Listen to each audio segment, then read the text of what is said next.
Gabe Meyer, 17 ans, est déposé à la salle de sport de son quartier par son père. Cet homme ne reverra plus jamais son fils. On a tout de suite compris qu'il se passait quelque chose de grave, qu'il ne pouvait pas nous joindre. Sa disparition entraîne les enquêteurs dans les eaux infestées de crocodiles, dans les profondeurs des champs de canne à sucre et de la forêt tropicale. En 21 ans de métier, c'était probablement l'expérience la plus forte que j'avais vécue sur le plan émotionnel. Et dans un univers rempli de mensonges et où la réalité est déformée. Il m'écrivait presque tous les jours. Il nous a montré ce qui semblait être une tombe fraîchement creusée. On était tous abasourdis. On se serait cru dans un film d'horreur. C'était un meurtre calculé et prémédité. C'était comme un challenge pour lui. Et il s'est bien amusé du début à la fin. Il a commis une erreur élémentaire. On espérait que cet élément permettrait de reconstituer le puzzle. Bonjour. Soyez les bienvenus pour cette nouvelle émission des Enquêtes impossibles. Cette série inédite vous entraîne dans les coulisses des grandes enquêtes criminelles comme si vous faisiez partie de l'équipe des experts. Pour éloigner leur famille de la criminalité et de la violence urbaine, Sherry et Doug Meyer ont quitté leur ville natale de Miami aux États-Unis pour venir s'installer dans le Queensland, une province magnifique de la côte est de l'Australie. Au début, rien ne leur fait regretter leur choix. La vie quotidienne est agréable, paisible. Et puis, en janvier 1993, comme si elle était rattrapée par un destin tragique, l'existence des Meyer bascule. L'un de leurs 6 enfants disparaît sans aucune explication. À 19h30, il n'était toujours pas rentré. D'habitude, il ne manquait jamais le dîner ou alors il nous appelait toujours pour dire où il était. J'ai demandé à Doug d'appeler l'hôpital pour vérifier qu'il n'avait pas eu d'accident. Rien de ce côté-là. On s'est trouvé un peu stupide de s'inquiéter comme ça. Après tout, c'était un jeune de 17 ans. Il avait probablement rencontré un copain ou il était allé chez quelqu'un. On a commencé à somnoler par intermittence. Je me levais régulièrement pour aller voir dans sa chambre s'il était rentré. À 4h30 ou 5h du matin, on s'est levé et on a commencé à prévoir ce qu'on allait faire, qui appeler où aller, parce qu'on a compris que c'était grave. On a décidé de commencer par le plus logique, aller trouver ses amis pour savoir ce qui se passait. Alors on a pris la voiture et on s'est rendu chez Damon Kalanka. Damon Kalanka est un ami de Gabe. Il était présent lorsque Doug Meyer a déposé son fils à la salle de musculation. On a monté l'escalier jusqu'à l'appartement de Damon Kalanka et on a trouvé la porte ouverte. Il s'est avancé vers nous. On lui a demandé s'il avait vu Gabe. Il nous a dit oui. Après avoir quitté le gymnase, il est venu ici, à mon appartement. Il a lu quelques magazines pour hommes. Et il m'a dit qu'il allait nager un peu.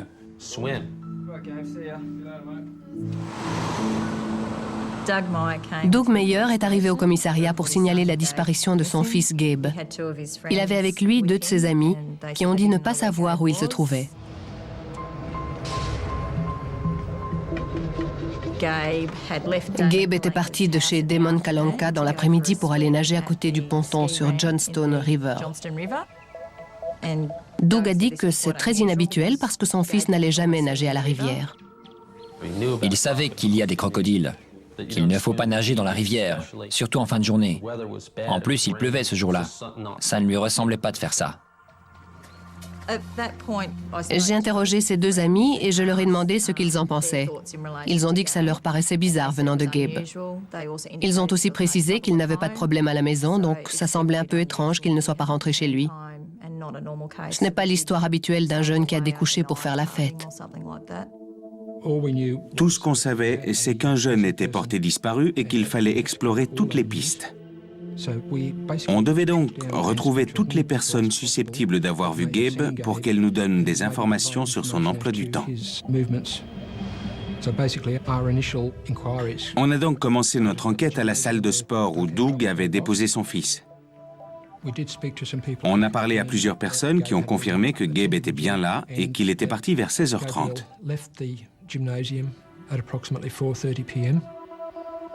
Ensuite, il fallait établir si Gabe était vraiment allé à la rivière.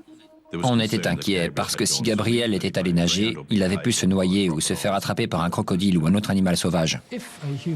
Quand un crocodile s'attaque à un être humain, on peut espérer retrouver des restes. D'après ce que je sais, les crocodiles déposent les restes de leurs victimes dans les mangroves. C'est pour ça qu'on a commencé à explorer Johnston River avec la collaboration du département de la faune et d'experts locaux en crocodiles. Il n'y avait absolument aucun signe d'attaque sur une victime humaine.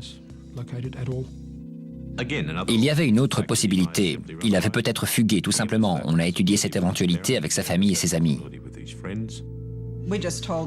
On leur a dit tout simplement que Gabe était un adolescent normal, qu'il ne nous avait jamais causé de problème. Les expériences qu'il avait vécues lui avaient apporté une grande maturité. C'était un garçon très attachant depuis toujours, depuis qu'il était tout petit. Simplement gentil et très responsable pour son âge. Et c'est sûrement à cause de ça qu'on a compris tout de suite qu'il se passait quelque chose de très grave, qu'il ne pouvait pas nous contacter, sinon il l'aurait fait. Jamais il ne nous aurait laissé nous inquiéter. C'était vraiment essentiel de vérifier l'activité du compte bancaire de Gabriel, pour voir si des retraits avaient été effectués dans une banque quelque part dans le pays. On s'est renseigné auprès des différents transports publics, compagnies aériennes, services d'autocars, sociétés de chemin de fer du Queensland, pour voir s'il y avait trace du passage de Gabriel. Mais les réponses ont été négatives. Aucun signe de lui dans les transports et aucune activité sur son compte bancaire. On était tous de plus en plus inquiets. Douglas et Sherry Meyer sont morts d'inquiétude. Leur fils Gabriel n'est pas rentré mardi soir pour le dîner, ce qui d'après eux ne lui ressemble absolument pas. Gabe n'est pas le genre de garçon à manquer le repas du soir. Et quand il doit s'absenter, il nous prévient. La police a exploré les rues alentours ainsi que la Johnston River. La disparition de Gabe leur paraît suspecte. On craint pour sa vie. Les circonstances autour de sa disparition ne sont peut-être pas très nettes. Quant aux parents de Gabe, ils ont un seul appel à lancer au cas où leur fils regarde cette émission. Appelle-nous, c'est tout.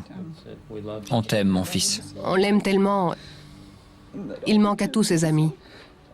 On veut juste s'assurer qu'il va bien. L'inquiétude de la famille Meyer se transforme peu à peu en panique. De toute évidence, Gabe n'a pas fugué puisqu'il est parti sans emporter de vêtements, ni toucher à sa carte de crédit. Un tel comportement ne correspond pas non plus à sa nature. Alors, s'est-il noyé dans la Johnston River, infesté de crocodiles? A-t-il été enlevé ou agressé? La police doit envisager rapidement toutes les hypothèses. La dernière personne à avoir vu Gabe est son ami Damon Kalanka. Ce dernier se dit prêt à apporter toute l'aide requise aux enquêteurs. Il a dit, écoutez, dites bien à la police que s'ils ont des questions à me poser, je suis là, ils savent où j'habite. Ils n'ont qu'à venir me voir, je leur dirai tout ce que je sais. J'ai demandé à Damon Kalanka de nous accompagner au commissariat, à condition qu'il soit d'accord pour qu'on l'interroge. On va commencer par le début. Comment as-tu connu Gabriel Meyer? Je sortais avec sa sœur, Fawn Meyer. J'ai fait sa connaissance avant qu'elle parte aux États-Unis et je suis devenu très proche de sa famille. Son frère venait à la salle de gym, on se voyait là-bas tout le temps, on faisait de la muscu ensemble et on est devenus de bons copains. J'ai fait sa connaissance à la salle de sport. Il me disait bonjour tout le temps, me faisait des compliments, me demandait comment j'allais, trouvait des sujets de conversation pour m'aborder. C'était un garçon très sympa, plutôt charmant. Et à partir de là, on a commencé à sortir ensemble. Elle partait 3 semaines plus tard pour l'université aux États-Unis. Il était anéanti à l'idée de son départ. Alors on a dit à Fawn que Damon pouvait venir passer Noël avec nous, ce qu'il a fait. Ils m'ont invité pour Noël. On est très proches, c'est comme ma deuxième famille. Mais Gabe, je le connais seulement du gymnase. Il a affirmé être allé au gymnase la veille dans l'après-midi, y avoir vu Gabe Meyer et avoir fait de la musculation avec lui. Ensuite, Gabriel est allé chez Kalanka. Et il est parti peu après en lui disant qu'il allait nager un peu. Je lui ai aussi demandé ce qu'il avait fait ce soir-là. Il m'a expliqué qu'il avait loué un véhicule utilitaire pour emmener un rouleau de moquette chez sa sœur à Tully.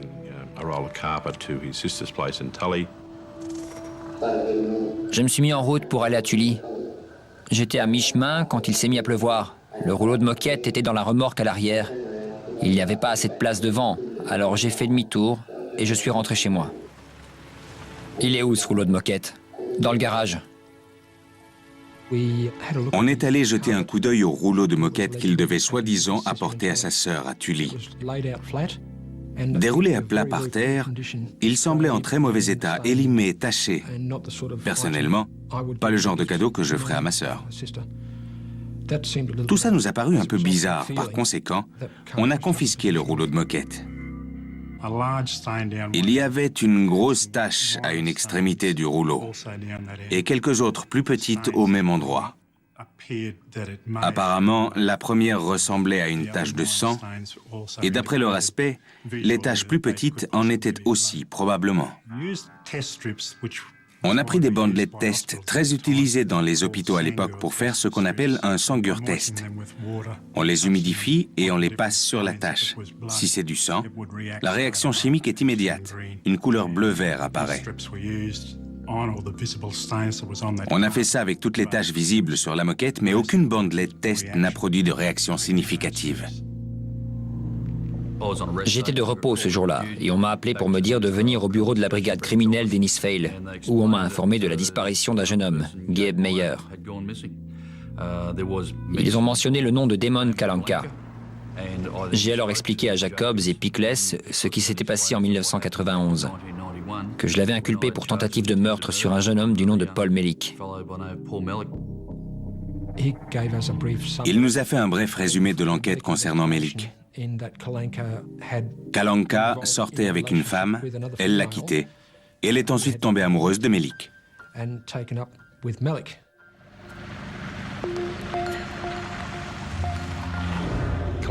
Kalanka avait donné rendez-vous à Paul Melik. Ils sont partis faire un tour avec la voiture de Kalanka jusqu'à un endroit près de Fine Fish Point. Kalanka et Melik sont descendus de voiture. Kalanka avait un couteau sur lui, et alors qu'il était en train de discuter avec Melik, celui-ci s'est soudain retourné, et là Kalanka l'a poignardé dans le dos.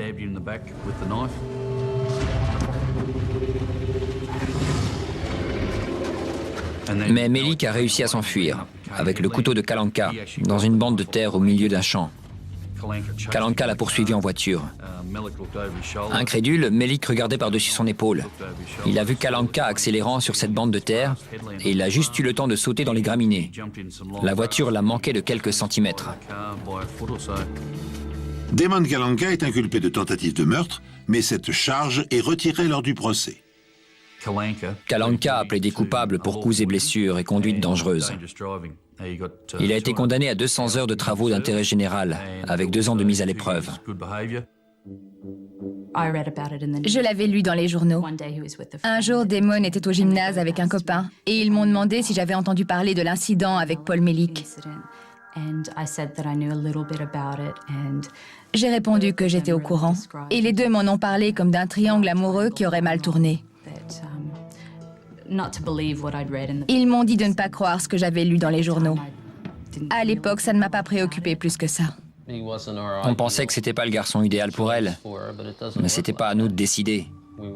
À l'époque, on se sentait pas le droit de lui dire avec qui sortir ou pas. Il était très passionné, aussi très attentionné, gentil et charmant, mais plus passionné que ce qu'on aurait imaginé pour quelqu'un qui vient juste de rencontrer une jeune fille. Quand les policiers récapitulent les éléments dont ils disposent, 3 d'entre eux attirent leur attention sur Damon Kalanka.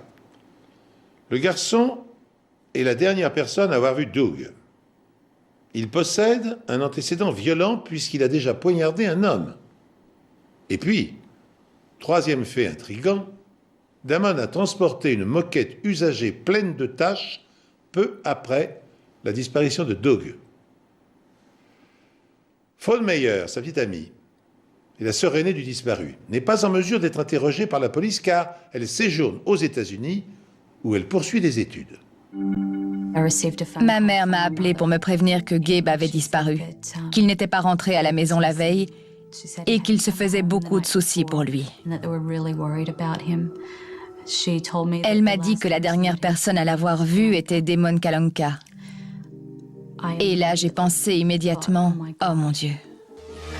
Fawn et Damon sortent ensemble depuis 3 semaines quand celle-ci part faire ses études aux États-Unis. Dès mon arrivée aux États-Unis, il a commencé à m'écrire. Il m'écrivait presque tous les jours, voire 2 fois par jour. Ces lettres étaient remplies d'expressions comme « tu me manques tellement »,« je voudrais être là-bas avec toi »,« s'il te plaît, reviens, je payerai le voyage ». Je me sentais étouffée par cet amour. Je voulais rompre, mais il n'avait pas l'air de comprendre. Juste avant mon départ, il m'avait demandé s'il y avait quelque chose qui pourrait me faire changer d'avis et rentrer en Australie. Je lui ai répondu que rien ne pourrait me pousser à revenir, sauf s'il arrivait quelque chose à ma famille.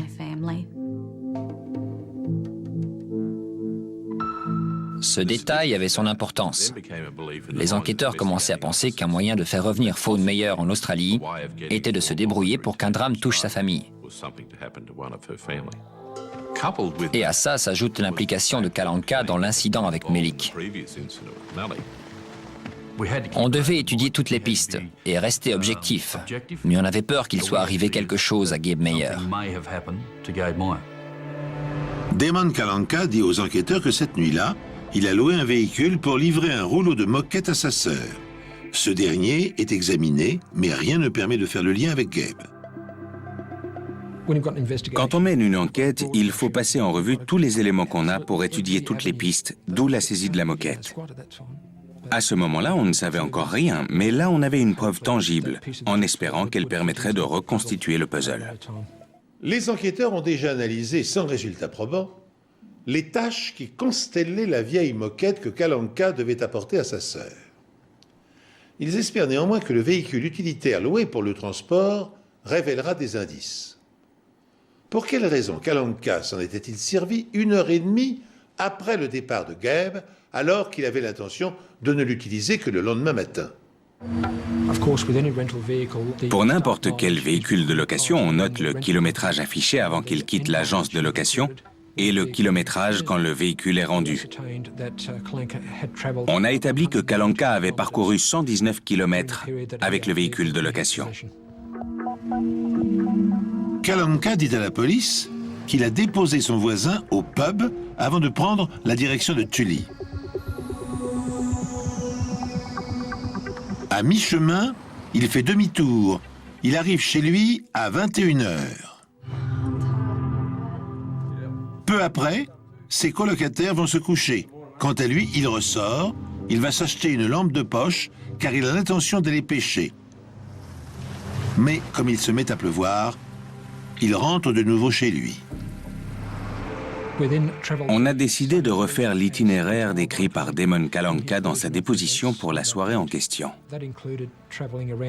C'est-à-dire un petit tour dans Innisfail, ensuite la route de Tully, à mi-chemin, un rapide demi-tour au niveau du pont, comme nous l'a dit Kalanka, et enfin, retour à Innisfail. Ça nous a fait parcourir 61 km et ça ne correspondait pas aux 119 que Kalanka déclarait avoir fait. Il manque 58 km, autrement dit un écart considérable. Par conséquent, il s'agissait d'un mensonge flagrant, ce qui confirmait que Damon Kalanka était impliqué dans un terrible événement. Le véhicule utilitaire est immédiatement saisi pour être examiné. On a examiné le véhicule à la recherche d'empreintes, tant dans la cabine que dans la remorque. Mais les experts ne retrouvent aucune empreinte de Gabe dans le véhicule, ni de cheveux ou des fibres provenant de ses vêtements. Rien ne nous permettait de faire le lien entre Gabe et ce véhicule. Ensuite, c'est l'appartement de Damon Kalanka qui est passé au peigne fin. Dans le cadre de notre enquête, on a passé tout l'appartement au Polylight pour voir s'il y avait des éclaboussures de sang ou quelque chose comme ça, indiquant qu'une bagarre ou une altercation avait eu lieu. Mais aucun élément de ce type n'a été identifié. Le lendemain du jour où j'ai appris la disparition de Gabe, j'ai appelé Kalanka en pleurant et je lui ai demandé où était mon frère. Il m'a répondu « Je n'en sais rien, Fawn. Je crois qu'il lui est arrivé quelque chose d'horrible. » Ça m'a rendu malade. Je savais qu'il mentait. Je savais que Gabe était mort. Et je savais que c'était lui le coupable. Il m'a affirmé que même son colocataire avait entendu mon frère dire qu'il allait nager. La police veut pouvoir confirmer ou réfuter la version des faits de Damon Kalanka. Et pour ce faire, elle interroge les deux colocataires. Ils étaient présents quand Gabe est arrivé à l'appartement cet après-midi-là, et aussi quand il est reparti vers 17h30. En partant, Gabriel leur a dit qu'il allait nager un peu. Les colocataires disent aussi à la police qu'après le départ de Gabriel, ils sont allés au cinéma, mais qu'ils étaient de retour chez eux à 21h quand Damon Kalanka est rentré. Ils confirment également que Kalanka a acheté une lampe de poche. Nerinda Singh, le voisin direct de Kalanka, a aussi été longuement interrogé pour rapporter ce qu'il savait des faits et gestes de ce dernier, le soir de la disparition de Gabriel Meyer. Il nous a dit que vers 19h ce soir-là, il a vu Damon Kalanka sur le parking au fond de la résidence et qu'il y avait un rouleau de moquette dans la remorque du véhicule utilitaire. Peu après, il a regardé par la fenêtre et a vu Damon Kalanka juste devant la porte de son appartement, apparemment très essoufflé. Il l'a interpellé et lui a demandé s'il pouvait le déposer au pub du coin. Environ un quart d'heure plus tard, ce qui nous amène à 19h30 environ, Damon Kalanka est revenu et a conduit Singh au pub. Ensuite, il l'a ramené chez lui aux alentours de 20h. Et c'est à ce moment-là qu'il lui a dit qu'il partait pour Tully. Tous ces éléments confirmaient la version des faits de Damon Kalanka. Un autre témoin est venu nous trouver en déclarant avoir vu Gabe passer devant un magasin à proximité en allant à pied vers la rivière. Ceci après qu'on a eu confirmation que Gabe avait quitté l'appartement et qu'il était déjà à plusieurs pâtés de maison de là. L'emploi du temps donné à la police par Damon Kalanka est partiellement confirmé par ses voisins. Cela n'explique pas pour autant un certain nombre de bizarreries. Ainsi, pourquoi Kalanka a-t-il brusquement décidé d'apporter la moquette à sa sœur en pleine nuit? Pourquoi a-t-il prétendu qu'il partait pêcher à la Johnston River alors qu'il pleuvait? Enfin, où s'est-il rendu, puisque le compteur du pick-up qu'il avait loué affiche une distance excédentaire et inexpliquée de 58 km. Peu après la découverte du sac de Gabe sur les bords de la rivière ne fait qu'ajouter encore à la confusion.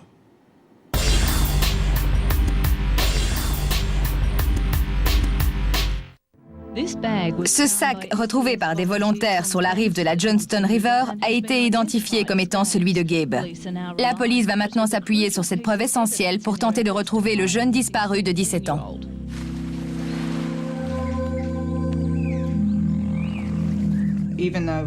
Même si on était absolument sûr que Gabe ne serait pas allé de lui-même nager dans la rivière, on y a bien réfléchi. Et on s'est demandé s'il n'aurait pas réellement fait une grosse bêtise. Les détails concernant le lieu où on a retrouvé le sac à dos ont été publiés. Par la suite, 2 jeunes témoins sont venus nous trouver et ont déclaré avoir vu des vêtements sur le ponton vers 19h30, le soir où Gabe a disparu.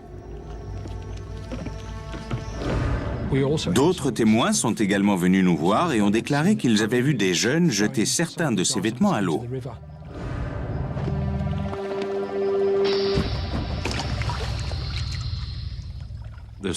Il est toujours possible que quelqu'un ait placé ses vêtements à cet endroit pour essayer de brouiller les pistes. Mais il se peut aussi que Gabe les ait posés là avant d'aller nager. Après une courte réunion ce matin avec les enquêteurs locaux, les plongeurs de la police vont sonder longuement les eaux boueuses de la Johnston River à côté de Comble Street. On était content de voir arriver les plongeurs de la police, même si on avait du mal à admettre ce qu'ils pourraient découvrir. Là, on voulait juste retrouver Gabe. On espérait vraiment qu'ils allaient le trouver ou au moins découvrir quelque chose qui nous aide à comprendre ce qui s'était passé. Après avoir fait fuir les crocodiles des environs grâce à des charges explosives, les plongeurs entrent dans l'eau trouble. La visibilité était absolument nulle, donc il a fallu mener les recherches par quadrillage de zone, uniquement au toucher. Ils avaient commencé depuis quelques minutes seulement, et là, premier coup de chance. Au bout d'une demi-heure environ, 2 plongeurs refont surface et tendent une montre à l'observateur, la même que celle de Gabriel. Après que la police l'ait montrée aux parents de l'adolescent, ils disent être trop bouleversés pour une interview. Quand ils nous ont appelés en disant qu'ils avaient trouvé une montre, c'est là qu'on a dû aller l'identifier. Et c'est la chose la plus horrible qu'on ait jamais faite. Parce qu'à ce moment-là, la mort de Gabe était confirmée. De quelque manière que ce soit, on savait qu'il était mort. Pour moi, la montre était une preuve formelle qu'il y avait eu un acte criminel parce que c'était une montre de plongée munie d'une double attache. On ne la perd pas comme ça par accident. Il faut l'enlever. Au vu de la distance, on pouvait penser que quelqu'un se trouvant sur le ponton avait lancé la montre dans l'eau pour qu'on la retrouve. L'inspecteur Kruger m'a demandé de contacter Damon Kalanka pour essayer d'apprendre quelque chose. Parce qu'à ce stade, on cherchait à savoir où se trouvait le corps de Gabe. Je l'ai appelé et je lui ai dit que je ne rentrerais pas chez moi tant que je ne saurais pas ce qui était arrivé à mon frère. Je me disais qu'en faisant ça, on pouvait réussir à forcer la main à Kalanka et le pousser à déplacer le corps de l'endroit où il l'avait mis à l'origine vers un autre endroit où on pourrait peut-être le trouver. La sœur de Gabriel a passé le coup de fil, mais malheureusement Kalanka n'a pas réagi. En plus, il a repéré la surveillance policière, ce qui a tout fichu en l'air. C'est là qu'un jeune homme du nom de James Potter contacte la police pour leur fournir des informations. 15 jours avant la disparition de Gabe, il est allé dans la forêt tropicale, là où la végétation est très dense, en compagnie de Damon Kalanka. Il nous a dit que Kalanka l'avait emmené dans une zone dégagée de la forêt où poussent des palmiers et qu'il avait marqué l'endroit d'une croix avec des pierres sur le sol. Damon Kalanka dit à Potter que la croix servira à identifier l'endroit où il doit venir prochainement faire du camping. Plus tard ce jour-là, on s'est rendu à Polly Creek et Potter nous a montré l'endroit où il était allé avec Damon Kalanka. Et là, il y avait ce qui semblait être une tombe fraîchement creusée, sous les palmiers, dans la forêt tropicale. En voyant le trou pour la première fois, on s'est dit que ça ne pouvait être qu'une tombe. La forme, la profondeur, ça ne faisait aucun doute dans mon esprit qu'il s'agissait de la tombe d'un être humain. Indubitablement, l'étau se referme autour de Damon Kalanka. Pourquoi a-t-il creusé en pleine nature ce qui ressemble à une tombe, si ce n'est dans l'intention d'y enterrer un corps? La police décide qu'il est temps de procéder à un nouvel interrogatoire. Elle espère que, confronté au témoignage de James Potter, Kalanka passera aux aveux. Tu connais un jeune homme du nom de Potter, James Potter? Oui, C'était quand la dernière fois où tu es allé avec lui à Polly Creek? il y a 3 ou 4 semaines, quelque chose comme ça. Tu es retourné là-bas depuis la dernière fois où tu y étais avec Potter? Non, pas du tout. Tu as marqué une zone précise là-bas pour la repérer? J'ai marqué un endroit avec 2 bouts de bois pour me rappeler où c'était plus tard, c'est tout. À ce moment-là, Damon Kalanka demande que l'interrogatoire soit suspendu. Quand on a parlé de Polly Creek, il s'est littéralement figé et il a insisté pour qu'on lui appelle un avocat, ce qu'on a fait. L'interrogatoire reprend et Kalanka explique à la police pourquoi il a creusé ce trou. J'essayais de cultiver de la marijuana pour en vendre. Pas pour mon usage personnel, mais pour essayer de me faire de l'argent avec. Pour la planter, j'avais prévu de creuser un trou de 1,80 m sur 1,80 m et de 60 cm de profondeur. Donc tu prétends que tu as creusé ce trou en vue d'y faire pousser des plantes, plus tard, c'est ça? C'est ça. On n'y a pas cru. Déjà parce que le lieu n'était pas idéal pour cultiver de la marijuana La végétation était trop dense. Et ensuite, il n'a jamais été suggéré, même du propre aveu de Kalanka, que ce dernier consomme de la marijuana ou qu'il ait été impliqué dans un trafic de stupéfiants. Tu es allé à Polly Creek avec le véhicule utilitaire ce soir-là? Non, je voulais y aller le lendemain matin, mercredi. Mais quand j'ai vu le père de Gabe, j'ai paniqué et j'ai changé d'avis. J'ai décidé de me débarrasser du véhicule utilitaire pour ne pas avoir d'ennui avec la police. Comme j'ai dit à mon avocat, j'ai fait ça parce que je ne voulais pas mentir, faire diversion en disant que j'avais fait ci ou ça. Parce que si on se met à raconter des histoires, ça crée que des ennuis. Que dis-tu de la rumeur racontant que tu aurais tué le jeune Gabriel pour essayer de pousser Fawn à revenir en Australie? Comme j'ai dit à Fawn quand elle m'a appelé le lundi, quand on en a parlé, si tu crois que j'ai fait ça juste pour que tu reviennes, tu serais revenu de toute façon. Je vois pas à quoi ça rime, j'aime beaucoup sa famille. J'ai pas l'intention de faire du mal à qui que ce soit. Et je ferai jamais un truc pareil. C'était comme un challenge pour lui. Il semblait prendre plaisir à nous parler. Il savait ce qu'on avait découvert et ce qu'on ignorait, et j'avais la nette impression qu'il s'était bien amusé du début à la fin. Je vais être honnête avec vous. Je pense qu'il est parti. Je pense qu'il est parti pour de bon. Qu'est-ce qui te fait dire ça? Juste certains trucs qu'il a dit et fait. Il adore l'aventure et quand il a envie de faire quelque chose, il n'hésite pas. Il est sûrement quelque part en ce moment en train de s'éclater comme un fou. C'est ça qu'il veut. Mais je suis furieux contre lui. C'est sa faute si je dois subir tout ça. S'il revenait, j'essaierais quand même d'être sympa avec lui. J'ai pas envie de payer les pots cassés, qu'on me mette tout ça sur le dos. Que j'aille en prison et qu'il vienne me chercher à la sortie dans 10 ans. Ça me mettrait en rogne. On commençait à avoir l'impression que quelque chose clochait dans l'état mental de Damon Kalanka. Certains éléments suggéraient un comportement sociopathique. Le raisonnement derrière l'incident avec Melik et le déroulement des événements avec Gabriel indiquait un comportement bizarre, pas celui d'une personne saine d'esprit.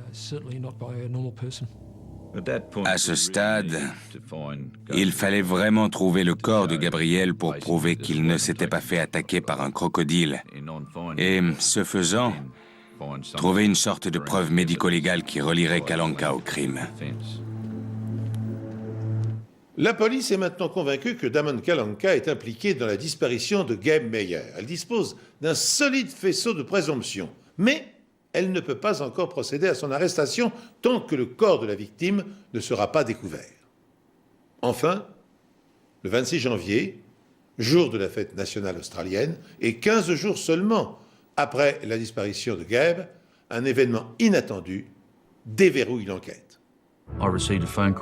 J'ai reçu un appel de Margaret Carmichael me disant qu'elle avait découvert quelque chose de suspect sur sa propriété et qu'elle avait peur que ce soit quelque chose de macabre, comme Gabe Meyer qui serait enterré là.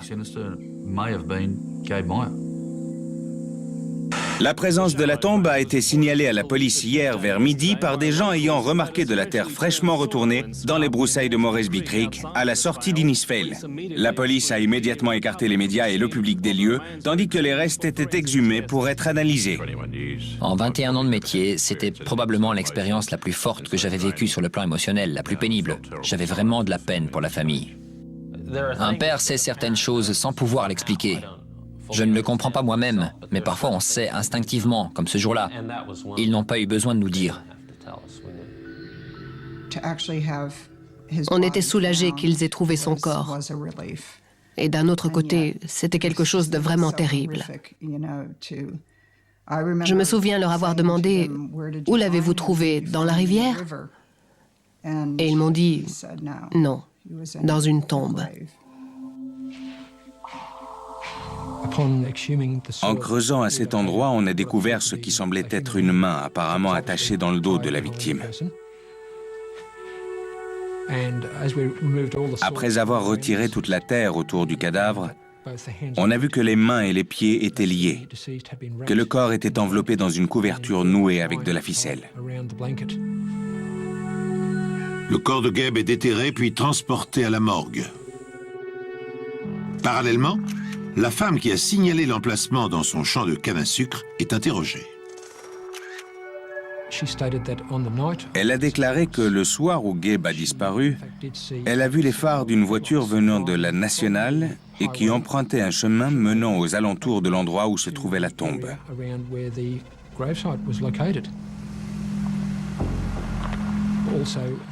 De plus, la veille du jour où elle a contacté la police, elle a vu Kalanka qui revenait de cet endroit. Pour elle, il n'y a aucun doute, il s'agissait bien de Damon Kalanka. Les parents de Kalanka habitent juste à côté de chez elle.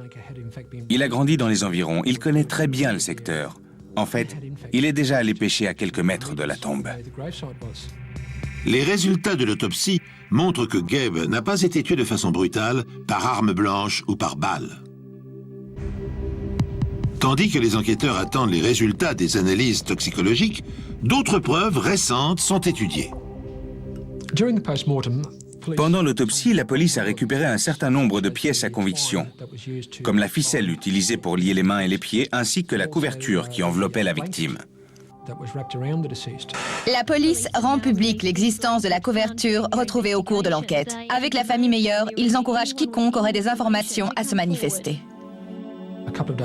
Quelques jours plus tard, l'ex-femme de Kalanka a contacté la police et a déclaré que la couverture qu'elle avait vue à la télévision était la même que celle qu'elle avait eue du temps de son mariage avec Kalanka. La ficelle qui a été utilisée était similaire à celle qui se trouvait avant dans l'appartement de Kalanka et qui appartenait à son colocataire. Des bandes découpées dans la couverture sont analysées. Les résultats du laboratoire indiquent la présence de 6 fibres de polypropylène qui n'appartiendraient pas à la couverture. Ces fibres sont ensuite comparées avec celles qui ont été prélevées sur la moquette de Kalanka. Elles correspondent. Les enquêteurs s'intéressent ensuite à la cause du décès. Il faut savoir si Gabe a pu être drogué. En étudiant l'éventualité que Gabe ait pu être drogué, on s'est rappelé qu'au début de l'enquête, Kalanka avait affirmé avoir donné à Gabriel une boisson vitaminée. Je lui ai donné ce truc. C'est une poudre comme une boisson hyper protéinée qu'on mélange avec du lait. Ça donne un coup de fouet. Il m'a demandé si j'en avais, alors je lui en ai préparé un verre. Un mélange normal, quoi. Il a bu son verre et vers 17h30, il a dit « Bon, j'y vais ». J'ai répondu à plus tard. Il s'est donné beaucoup de mal pour nous expliquer qu'il lui avait donné une boisson vitaminée, qu'il n'avait rien mis dedans, que la boîte de poudre était neuve. Il en disait tellement que c'était forcément suspect. Les résultats des analyses toxicologiques arrivent. Et ils font froid dans le dos. Un mélange savamment calculé de médicaments a été administré au jeune homme. Le labo a trouvé du paracétamol, de la pseudoéphédrine, de la chlorphéniramine et du méthoclopramide dans le contenu du foie et de l'estomac. La présence de cette combinaison fait penser à une préparation contre le rhume et la grippe. Les analyses toxicologiques mettent en évidence une quantité très importante de ces médicaments dans les tissus, indiquant une overdose. Selon le mode d'administration et la quantité absorbée, le mélange aurait pu être mortel. Mais dans ce cas-là, il est plus probable qu'il a entraîné une forte somnolence. Gabe s'est peut-être même endormi. Et ensuite, son agresseur a pu l'étouffer ou le tuer d'une autre façon sans qu'il oppose une grande résistance.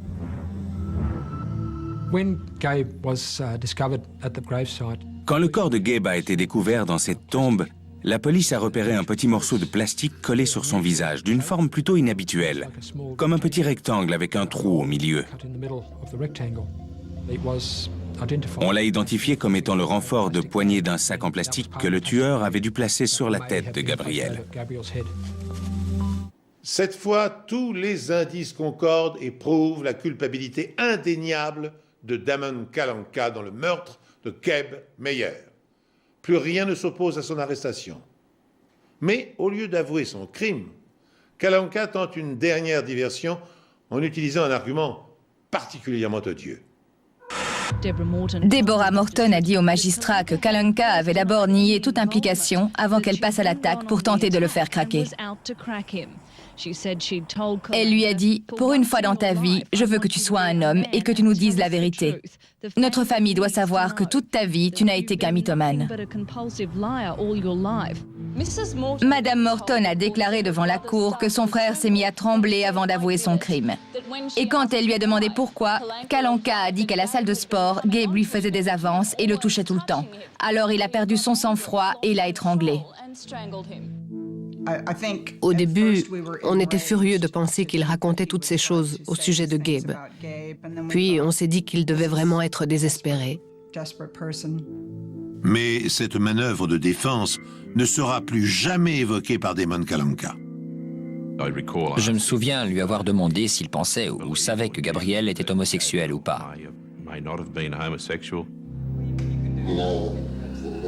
À ta connaissance, il a déjà eu une aventure avec un autre homme? Est-ce qu'il avait des tendances homosexuelles? Il était réservé, il n'a jamais eu de copine, mais je crois pas qu'il était gay. Je ne le suis pas non plus d'ailleurs. Kalanka avait l'intention d'affirmer qu'il n'avait pas délibérément tué Gabe Meyer et par conséquent, il aurait seulement dû être condamné pour homicide involontaire, à une peine beaucoup plus légère. La plaidoirie de cette affaire allait donc être basée en intégralité sur l'élément de préméditation, avec au cœur du dossier la capacité de prouver que c'était un meurtre délibéré, prémédité, et pas commis sur un coup de sang. Les dimensions de cette tombe sont exactement les mêmes que celles découvertes à Polly Creek, ce qui confirme l'hypothèse de la préméditation. Il avait l'intention d'emmener Gabe Meyer à Polly Creek, sous un prétexte quelconque, parce qu'il fallait marcher pour y aller. Il voulait le tuer et l'enterrer là-bas. Mais il était trop angoissé, trop pressé de le supprimer. Le mélange qu'a administré Kalanka à Gabriel était trop fort, ça a provoqué une perte de connaissance. Par conséquent, Kalanka était obligé de se rabattre sur le site de Moresby Creek. D'autres preuves viennent confirmer l'hypothèse de la préméditation. Le 5 janvier, Kalanka m'a rappelé et il a entamé la conversation en me demandant quelle était ma décision. Il m'a dit « Je suis prêt. Tu peux m'annoncer la mauvaise nouvelle. J'ai l'habitude qu'on me rejette. » Je lui ai répondu que tout était fini entre nous et qu'on était stupide d'avoir pu penser que cette relation pouvait durer. Le lendemain de cette discussion téléphonique, Damon Kalanka fait quelques achats. Après son arrestation, les enquêteurs ont poursuivi leurs recherches pour donner davantage de poids à la procédure d'inculpation et ils ont fait le tour de toutes les pharmacies du quartier. Un des pharmaciens a confirmé que Kalanka avait acheté 2 boîtes de décongestionnants. Or, les ingrédients des comprimés correspondaient exactement aux substances retrouvées dans les analyses toxicologiques effectuées sur le défunt. C'était le dernier maillon de la chaîne, qui nous permettait de faire le lien entre Kalanka et les substances retrouvées dans le corps de Gabe Meyer, ce qui confirmait la théorie du meurtre prémédité.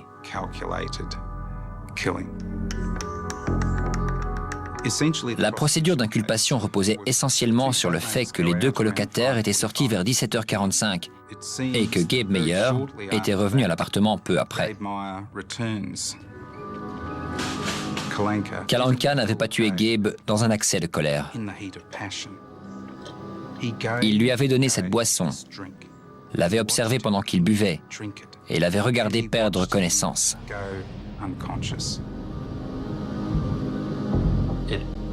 Il a dû s'écouler environ 45 minutes avant qu'il s'évanouisse. On s'imagine l'autre en train de regarder Gabe. On s'imagine ce qu'il voit. Est-ce que Kalanka se tenait là, au-dessus de lui, et lui racontait ce qu'il allait lui faire?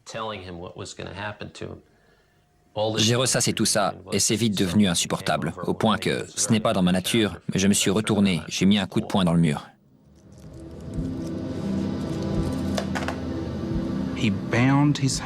Kalanka lui a attaché les mains, puis les pieds.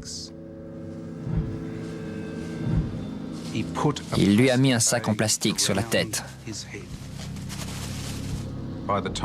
Quand il est sorti pour aller chercher le véhicule utilitaire, Gabe Meyer était déjà probablement mort, ou son décès était imminent. Damon Kalanka enveloppe alors le corps de Gabe dans une couverture qu'il avait dans son garage, puis il le dépose à l'arrière du véhicule utilitaire. C'est à ce moment-là que Singh l'a interpellé et lui a demandé de le déposer au pub. Et Kalanka a répondu qu'il revenait dans une demi-heure environ.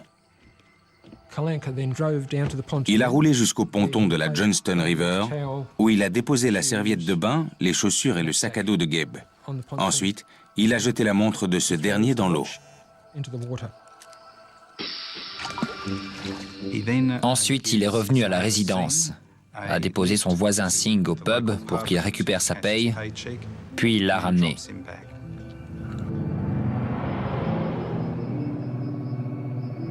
Après, il a roulé jusqu'à la propriété agricole à Moresby Creek, où il a déposé le corps de Gabe Meyer. Puis il est vite rentré chez lui. Kalanka arrive chez lui vers 21h et retrouve ses colocataires qui lui fourniront son alibi. Ces derniers vont se coucher peu après. Kalanka est ressorti pour aller à la station-service où il a acheté une lampe de poche et des piles. Ensuite, il est retourné à l'exploitation agricole, où il a creusé la tombe de Gabe Meyer, juste en bordure du chemin qui traverse la propriété. Mais il a commis une erreur élémentaire. Il est allé trop loin avec son véhicule. Les 58 km en trop effectués par Kalanka ce soir-là correspondent à la distance de 2 allers-retours entre son appartement et l'emplacement de la tombe. Au cours de toutes ces années, j'ai travaillé sur un grand nombre de procès pour meurtre. Mais je n'en vois aucun intégrant une telle association de préméditation et d'exécution impitoyable.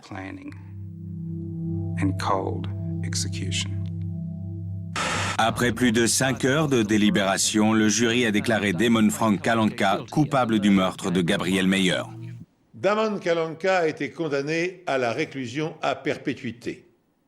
Compte tenu du fait que son crime a été prémédité dans ses moindres détails, le juge a recommandé au comité de probation la plus grande prudence pour l'étude de toute demande de liberté conditionnelle. Bien que Kalanka bénéficie de cette disposition depuis 2 ans, il n'a toujours pas été relâché. Purgera-t-il sa peine jusqu'au bout, ou parviendra-t-il à obtenir un jour prochain la clémence des juges? Sherry et Fawn Meyer, la mère et la sœur de la victime, redoutent le pire, ne croyant pas à la rédemption possible de l'assassin. Depuis toutes ces années, on redoute ce moment. On sait que s'il sort de prison, cet homme tuera de nouveau.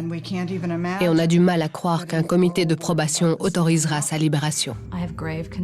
Je suis extrêmement inquiète, pas seulement pour ma propre sécurité et celle de ma famille, mais pour toutes les personnes en général. Il a déjà tué par le passé. Il a assassiné mon frère et il recommencera à tuer. Pour moi, ça ne fait aucun doute. Ainsi s'achève cette pitoyable histoire. La famille Meyer, qui, souvenez-vous, avait quitté les États-Unis pour fuir la criminalité, a été impitoyablement rattrapée par le destin. Car c'est pour exercer un chantage affectif sur Fawn que Kalanka a prémédité et exécuté son crime sordide. En effet, si la jeune fille, excédée par son amour étouffant, ne lui avait pas dit que rien ne pourrait la pousser à revenir en Australie, sauf s'il arrivait quelque chose à sa famille, Kalanka aurait sans doute épargné son frère pour s'en prendre vraisemblablement à une autre victime innocente, étant donné son état mental et ses pulsions meurtrières. Merci d'avoir suivi cette émission. Je vous donne rendez-vous sur cette antenne pour un autre épisode des Enquêtes Impossibles.